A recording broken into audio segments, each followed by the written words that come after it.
when I did early 20s and I was still hanging around and just doing all the dumb young kid things, and I got jumped by this gang, and then it's about 20 of them, and it's hospitalized. Yeah, and it was such over some dumb thing. She hugged me, said, "Are you okay?"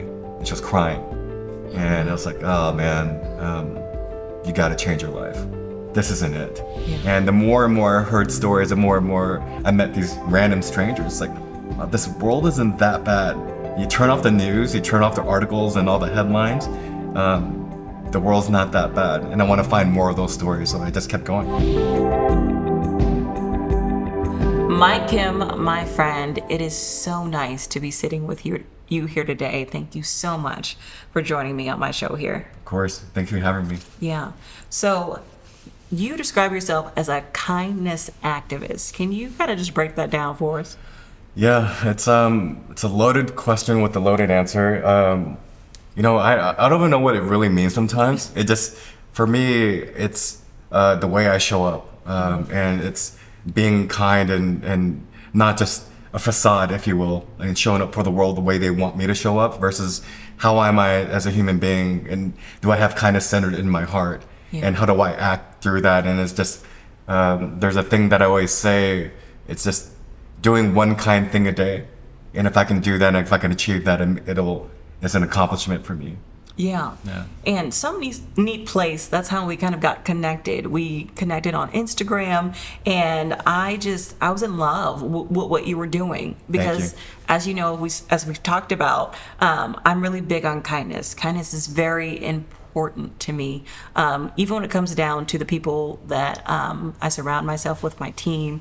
Kindness is the first thing. If they aren't kind, I don't care about anything else, how talented they might be.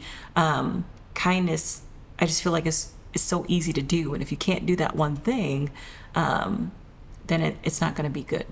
Yeah, with that being said too, when we first connected and we talked about like the people that you would hire and why you would hire them, and I talked to a lot of my friends recently about whether it's dating or they're bolstering their staff or the people they hang out with, the last thing they talk about is, hey, how kind is this person? Yeah. What's the last thing and how do they make you feel when you're around them?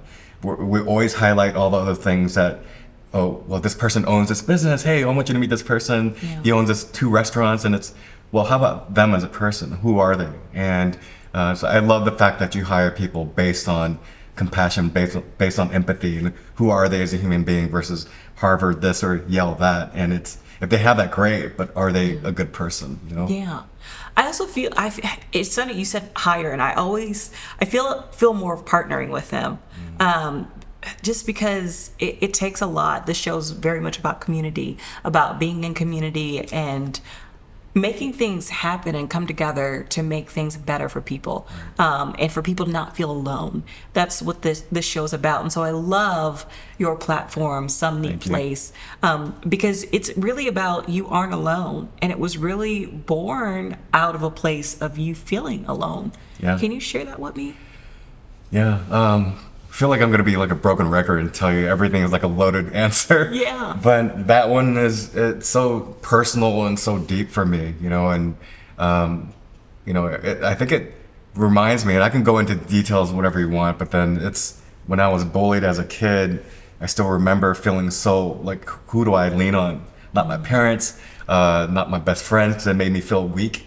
And so when I started telling stories after a very dark moment in my life, that trauma was just, I needed to feel like there's hope in this world. And so I also didn't want to talk to my friends about it because I felt ashamed of all my trauma. Yeah. And so as I started meeting people like yourself, and I asked them like, hey, how does kindness show up in your life? And real simple questions. And I started, wow, these are amazing. Yeah. And so selfishly, I started talking to random strangers and meeting them. And then as I started meeting new people, hearing all these stories of how kindness showed up in their life, it made me feel really just positive and inspired and feeling like, hey, I have hope to get through this trauma. It's going to be okay. Yeah. And the more and more I heard stories, the more and more I met these random strangers. Like, wow, this world isn't that bad. You turn off the news, you turn off the articles and all the headlines. The world's not that bad, and I want to find more of those stories. So I just kept going. Yeah. Wow. And you're an awesome storyteller. Like Thank you. mean, I've seen you write. You are too. No, I honestly do not think that I could tell a story the way that you tell it. Oh, thank the you. way that you write it and the way that you capture the nuggets. I want to share everything about everybody, but you find that piece of that puzzle that really speaks to where someone is coming from. Thank you. And some of your articles are there on your website, and just hearing your story and how you've shared it. Korean American. Tell me a little bit about that with your background, because I want you to share that, because I love hearing it come from Yeah. you. Well, thank you. Coming from your background, journalism and just everything you do, it's humbling, you know, because I kind of going back and forth with my background. You know, I was, as an Asian American kid, you're supposed to be a lawyer or doctor. It's a common narrative and stereotype. But as a kid, I still remember playing with Transformers and Nintendo. I'm trying to date myself, but the first Nintendo, let's Atari, talk back about in the day, is like, this is where the gray hairs come from. But back in the day, it's like I always had this imagination as a kid. You know, always creatively just thinking outside the box, coloring outside the lines, and my dad wasn't the best father of the year award. You know, he wouldn't get that, but he would always tell me, stay this lane, be like my friends, like kids, and they're studying, they make all A's, and you want to play basketball, you want to go outside and run, and you want to read all these comic books. Like, no, stay in this lane. And it was just this incessant need to express myself. Mm-hmm. And for the first time, Bre, like in my life, I feel like I'm finally expressing myself. And it took a long time, you know, but then the stories come from my heart. But that heartstring that I tell the stories from is from when I was a kid. Yeah. And so that's the way I see the world, you know. It's like, you know, and I just want everyone to be able to feel that from me. And so the stories are an expression. When I listen to people's stories, I don't want to make them my own. I want them to own their own stories, and this kindness comes from their heart. Yeah. And then I get the honor to spread it out. Yeah. And so that makes me feel like, okay, going back to where my trauma first started was when I was a kid, you know. And unfortunately and fortunately, I say that I can explain that too, but it came from my dad. And this trauma that I saw with the world, it started like from the bullying to not belonging, and looking in the mirror saying, why are my eyes this way? Why do people call me, like, tell me to go home? It's like, I thought I was home. And so all this trauma starting. Yeah. And then I started realizing, wow, I am different, you know, and it wasn't a good different either. The world was telling you it's a bad different. Yeah. And so when I grew up, I was like, the people that have gone through some dark times and feeling alone or feeling different or less than, I get it. You know, I won't be able to fully understand their story because 8 billion people have a different perspective of life. And who am I to say, live your life this way? I can't. Yeah. But I lived in that imposter syndrome for so long. You know, like, who am I? What is my identity? Yeah. And you grab onto this identity, and then it's like, then someone crushes it. Someone says, no, you're not this person.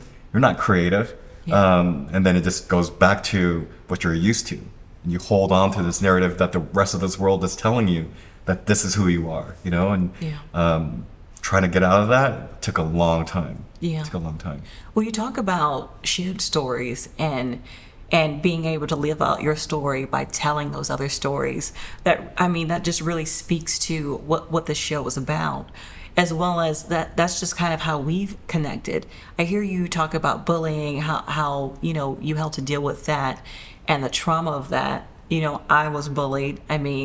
Pencil shavings in a hood on a rainy day, me being covered in those, people calling me white girl, people calling me blackface, people calling just all these types of things. But to hear you say it and express it from a different perspective, a different lens, but it being so similar reminds me, and I'm sure other people, that they're not alone, and they can, there's light on the other side of that. How was it navigating that trauma at first for you? Oh gosh. Well, thank you for sharing your stories. And I shake my head just because I see a young Bre. It's like I can't imagine anyone not liking you. To be honest, and the way you treat people around you, it's like just check your head. It's like why? And Yeah. it's a constant. It's in my head constantly. It's like why are people treating each other so poorly?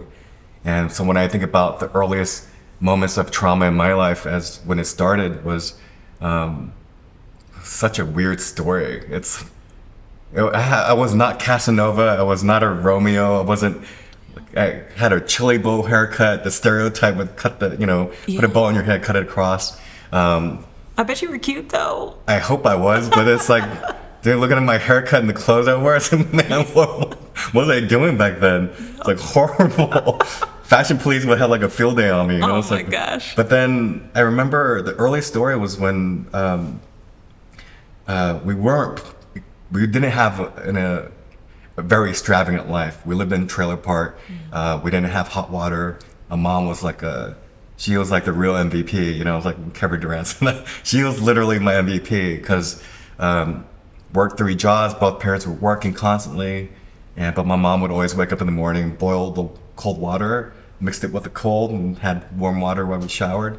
This is after getting off at work, like 1 o'clock, 2 o'clock in the morning, waking us up at 5, making us our lunches, still smiling through all that. But anyway, without digressing with that, but I remember we lived in this trailer park area. We're like the only Asian family there. I didn't know why we were different, but now looking back, I knew why we were different. But I remember there was a young girl, and I don't know where I saw this, but I decided, and maybe it was a movie, an old, like the first Stallone movie, I don't know what it was, but I ended up like kissing her on the cheek, and then she pushed me. And then she pushed me into this ant pile, like fire ant pile, and these fire ants went all over my body. And I remember she told me, hey, the Chinese boy like kissed me, I have a disease. She ran inside. And I was like, what? And so then I remember my mom, we didn't have insurance either. So we went inside and I was like, Mom, like, fire ants are all over me. And then she would put ice cubes on me because there was all these bumps, right? Yeah. And just my body was riddled with fire ant bites. And I was like, Mom, is this because like I'm what she said? Like, so I have a disease? She's like, what? Like because like some Chinese disease? What is that? What's Chinese? I didn't even know what Chinese was. And that's when she was trying to explain to me it wasn't that, it was just the ants. This would go away. Yeah. But then that stayed with me. I was like, I am different, and why did you call me that? And then it almost like Pandora's box opened up, go to school, and then people will start racial slurs like everywhere. It's like, Yeah. we did it, why? And it's like, I'm not Chinese. And it's like, and then almost got in a fight because of that. It's like, I'm not Chinese, I'm Korean. It's like, you're the same. It's like, no, I'm not. It's Yeah. different. But no one would understand that. Wow. And then on TV, it perpetuated this, the stereotypes of Asian Americans. It just kept going. Yeah. But that was like the first sign. Cute at the same time, but Yeah. not cute at the same Yeah. time. Yeah. Yeah. Now being able to I can laugh at it. Yeah, chuckle a little bit. You said it opened Pandora's box, and I know we talked about before that once you got to high school, you started processing and exercising out some of these emotions or causes or the cause and effect of trauma out in your teen years. Tell me a little bit about that. Yeah. It's like literally going to write a book one day about all this stuff. You should. It's, I'd read it. Thank you. I remember my past. I remember growing up in a neighborhood where outside their neighborhood, everyone made me feel different. But inside this neighborhood, which would had every race you can think of, we were all there, and we all got along. Strangely, racism didn't live there. But when we went outside our neighborhood, then it was known. Yeah. We were very different. And as I grew up, a lot of my friends were in gangs. A lot of my friends were Latin Americans, Black Americans. Like that's what I was surrounded by. I didn't see any other Asian kids. There were about 3 or 4 in my school, but I wasn't friends with them. Okay. So the way I grew up was, hey, I want to be different because the bullying started and the racial slurs started even like getting it from my substitute teacher. You know, when they would do roll call, it's like, oh man, they're gonna stop on my name. It's not gonna feel good. Yeah. And then she would smirk, or he would smirk, and then the kids would laugh. It's like, oh, there it is. And it would just, but I remember that so clearly, and it's like, oh man, can laugh at it, but then, you know, it made an imprint on me. Yeah. It let me know that, hey, I don't like being this way, you know, and so I started hanging out with these people, my good friends, and a lot of my friends were doing not the best things, but then it made me feel safe, like protected with them, you know, and they were so kind to me. They were so nice to me, loving, inviting me over to their house, we'd play Nintendo, and all these stereotypes that I heard about them wasn't true. They, you know, they're mean, they're violent, but I would see them talk to their parents, yes ma'am, yes sir, and it's like, well, that's not the stereotype gangster that people were portraying on TV. Yeah. And they treated me with so much love, and so I gravitated towards that, and I started finding an identity. This is cool. This is where I should be. And you know, I started getting a lot of trauma from my father too, from his drinking and physical abuse as well, mental abuse, and I started subconsciously taking all that in. This is what therapy taught me, Yeah. but then back then I didn't know. Yeah. I just realized, hey, my temper was snapping, just snapping. Wherever it happened, school, teachers, I would just get into these weird things. Yeah. Like, this is my identity. This is how I need to protect myself. Here comes the temper. And it would just just unravel. Yeah. And I just saw that was normal, you know. And as I went into college and meeting my first set of Asian friends, I kept that identity that I had junior high school and high school, and I carried it forward. Like, I'm this bravado, this bigger than life guy, and you know, I knew how to fight and all these things too, and so it just came out. It just continued, and you know, without fast forwarding too much, when I did those early 20s and I was still hanging around and just doing all the dumb young kid things, and I got jumped by this gang, and then there's about 20 of them, and it's 20 hospitalized. of them. Yeah. And it was such over some dumb thing, you know, some superficial, dumb, but then it had this persona that I needed to carry out. Yeah. And I was physically strong, I was lifting weights and all these things, but against 20, come on, you're not it's not looking good for you. No chance. And so we got jumped, a few of my friends, and we got hospitalized, and I was dating my first love from college, and remember she showed me what I thought was very kind, you know, and I actually lied to her about going out that night with my friends, and it's just like this dumb things that I would do, and I was just with my friends, and we got jumped, and I was in the hospital.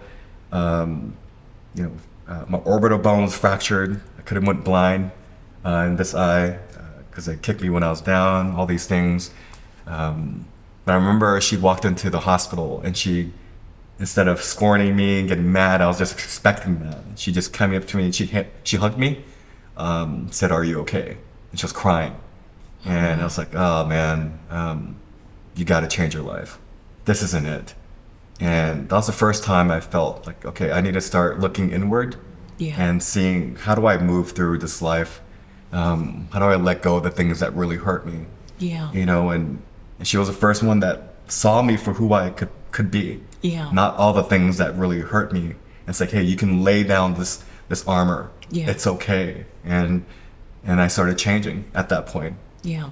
A lot of ups and downs from that. Yeah. Lots more. Peaks and valleys, yeah. But and the recent traumas that I told you about was the first thing that I was going, okay, wow, this is who I'm supposed to be. This is my purpose. Wow. But yeah. So tell me, how does one who was bullied his entire childhood, son of immigrants, living a life surrounded by gangs, poverty, racism, how does someone who goes through all of that choose a life of compassion? And it's the Mike Kim that I know today. Yeah. That's the other trauma that starts. You mind me sharing? I don't mind. So the trauma starts circa 2018. I feel like I'm flourishing, Yeah. just living my best life in Los Angeles, doing everything that I'm supposed to, textbook wise. Uh, got the job title, C-suite.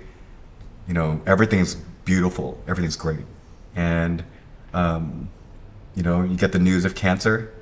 It's like late 2018. My dad gets cancer. It's terminal. He only has a few months to live, and it's just like, okay, what do I do? And it's such a fractured relationship between my father and I. Yeah. And it's like, okay, well, How do I 3 repair months. this? Yeah, what do we do? We don't And, have time. but the only conversations that was coming up between my brother and my mom and I was just, we got to sign the title over. We got to, you know, for his car, and we got to line up all the paperwork. It's like, I don't want to hear it. That's the last thing I want to talk about. Yeah. I'm just processing. And at that time, I just started a new job.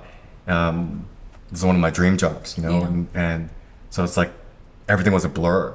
And at that point, you know, it just processing that was so, you read about it and you see it on TV, but then when it hits home, it's just different.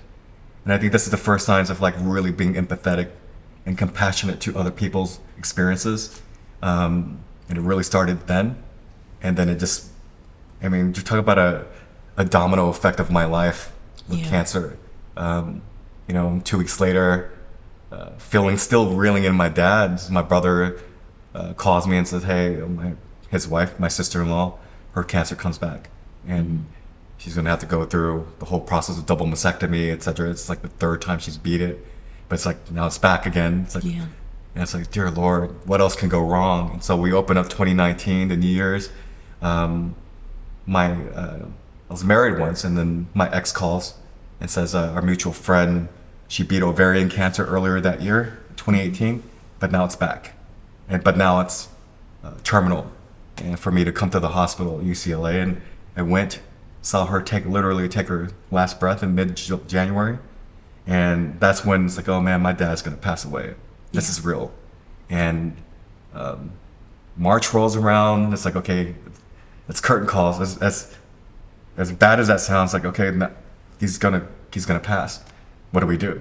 And at this point, I'm not performing at my job. So there's this imposter syndrome. Just like, you're a C guy. Like, you should act like that. What are you doing? And at the same time, my personal life was just crumbling. I was just going out way too much in LA just to mask all these pains that I was feeling, and it was just unreal. You know, I had separate groups of friends. I would call separate groups of friends every other day to go out, so it didn't look like I was going through something. Oh, wow. I was doing that subconsciously. I didn't even know I was doing it. Yeah. And as I was doing that, processing all my family's things, I just wondering at the office when I was in LA, it's like, what's going on in my life? It's like, it's a bad Korean drama. It's like, I've seen these things. I watched them on TV. And then I get a call from my aunt. My grandma's Alzheimer's is kicking in, but then her left lung collapses and she's about to pass away. Wow. And I was like, okay, from lung cancer. So why is cancer riddling So her cancer life? shows up again, again. and again and again. Yeah. And then we lay her to rest mid-March, get the prognosis from my dad that he's beating cancer. So I was just like, okay, good with the bad, got it, let's go. Then April rolls around the next month. And then just like the same as my dad, I was at the office, my brother calls, says, are you sitting down? And I said, yes. I said, just gonna say it. Mom probably has cancer, you need to come home. And it was on a Friday, I booked a ticket, go back. They're doing surgery on her to remove as much cancerous cells as they can, the tumors. But then it ended up being stage 3 colon cancer for her. And she's my best friend. Yeah. That rock. And you've shared with me that you've been going back and forth to LA to be with her, and see her through this. So going through all that, because eventually your father passes, you sharing that with me. How do you navigate that? How do you find the resilience to just not be angry? Yeah, I think the way he died too was an experience. You know, again, you read about it, but you never think it's going to hit your house. Yeah. And when he tried to take his own life and seeing that unfold, in front of me, processing in real time. It's like, did he just commit suicide? Did he just attempt this? And it's like, no, can't be. And when the paramedics, everyone's there, it's like, yeah, he did it. And it's like, I caught him, and midway through his suicide. And it just, that moment for me was like, I was so lost. I was so angry. Yeah. And as much therapy, books, podcasts, all these things that I consume, when you're in your emotional state, that deep breathing techniques is out the window. Yeah. The podcast that someone's, hey, maybe you can do this. I just want to tell them, shut up. Like, I don't want to hear you. You have no answer for me. And I felt like no one knew what I was going through. And I was really angry, and I didn't have this time to say my last things to my father, the things that were just so resentful inside. But I felt like that's when God showed up for me. And then I wasn't the most spiritual person either. Yeah. But then in that moment, God gave me 2 more weeks with him. Yeah. They saved his life. And I was able to unload everything to him. And there's that moment I was holding his hand and couldn't speak anymore because his cancer was spreading all over his body. And he just nodded to me. And this is me just telling him, like, you weren't the best father to me, but I love you. You're okay to go home. Like, go home. And he just grabbed my hand really tightly. And in that moment was like, I can let go, And the way to answer your question, long-winded answer, there's days it's still bad, Yeah. The subconscious is like, just wake up in the morning, you have this like mentality of like waking up and being your best self. It doesn't show until a couple hours later. Well, I'm still in bed. Yeah. I need to get up. But it's the love for my mom that's always been there. Yeah. It wakes me up. It makes me get up. It makes me go through, because it's like I've seen her be a warrior. Yeah. Through everything she's gone through, and the love that she keeps on giving to me. Yeah. I get up because of that. But it's So community. It's not easy. Yeah. It's like up and down sometimes, up and down. But I know that there's better. And Yeah. every time I meet someone like yourself, it lets me know I don't have to be alone. That this world is not bad. So I go through that, and Yeah. it shows me that this world's not too bad. Yeah. And I know we're going longer, but your story, it's worth every minute. Thank you. So tell me, what is it that, if you were to leave our audience with moving forward, because if that story doesn't inspire you, I don't know what will. What is it that you would leave with them? I think it's just, start with kindness, Yeah. Be kind to yourself and know what it is to be kind to yourself, to show up better for the world. And don't try to boil the ocean. Just do one thing. Yeah. And don't stress out if you don't do that thing. Yeah. The fact that your mindset is changing and switching towards being a more positive person. And we have a whole lifetime to be kind. And I think there's so much judgment. And this is another thing of imposter syndrome. Am I a good person if I have a bad day? Yeah. But my heart is, I know it's pure and no one wants to be kind. But we're human. We're perfectly imperfect is what I say too. Yeah. And if we can give ourselves grace, like, hey, we're trying. That's the best we can do. In this world that's constantly telling you to be more. Yeah. You get in that mode again, and there's moments where I feel like I'm not doing enough. But I know that if I have this centered attention of just, I'm just going to do one thing, and that's good enough. And multiply that across 8 billion people in this world, we can make an impact together. And it will show. I love that. I love that wow. Thanks for listening. I'm gonna take your story. Your story is gonna sit with me for. I've heard it before, and that's why I'm saying I've heard it before. And sitting here hearing it again every time, it gives me the hope and the determination and encouragement to know that I'm strong, that you're strong, that people in general are strong, and it's because of kindness. And having that heart for that.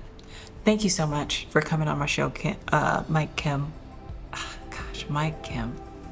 You are the real deal. Thank you for having me.